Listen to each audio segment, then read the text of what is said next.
Writer Tim Urban recently posted a thought experiment online, and the internet immediately split into two hostile camps over the solution.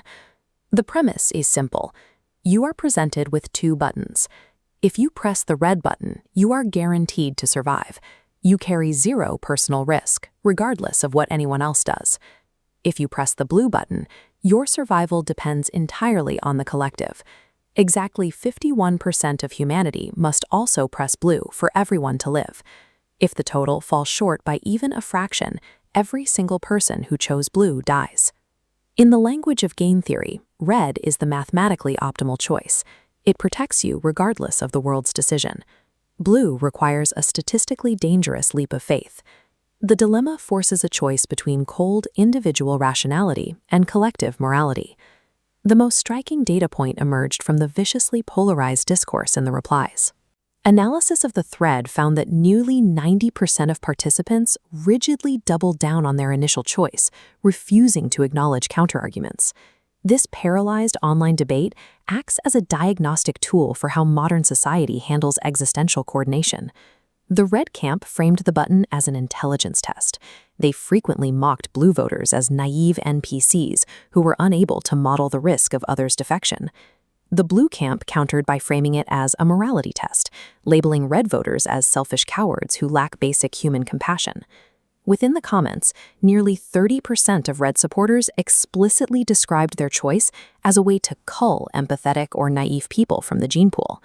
When users asked xAI's Grok to choose, the system universally picked red, citing the dominant strategy of guaranteed survival and the high variance of human coordination. The comment section transformed a logic puzzle into an ideological collision between self-preservation and altruism. This dynamic highlights the fragility of high-trust societies, where individuals assume their neighbors will work toward a common goal. When thousands of people prioritize the red button's individual safety over a collective gamble, it suggests an environment where coordination is increasingly viewed as a suicide mission. Real-world coordination, like this COVID-19 vaccine line, relies on shared narratives and institutional trust to function.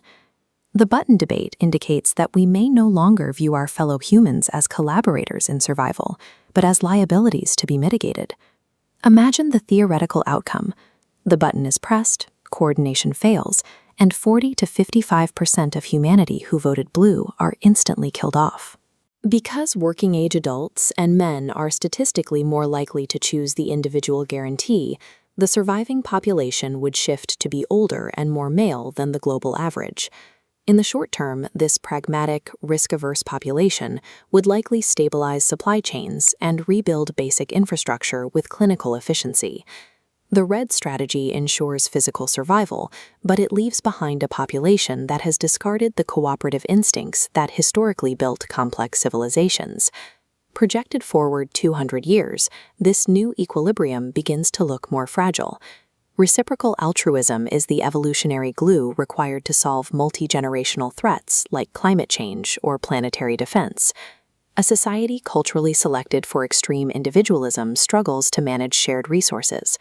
Over time, this leads to the degradation of the institutions required for long-term stability. A rational, self-preserving strategy can outlive a momentary crisis.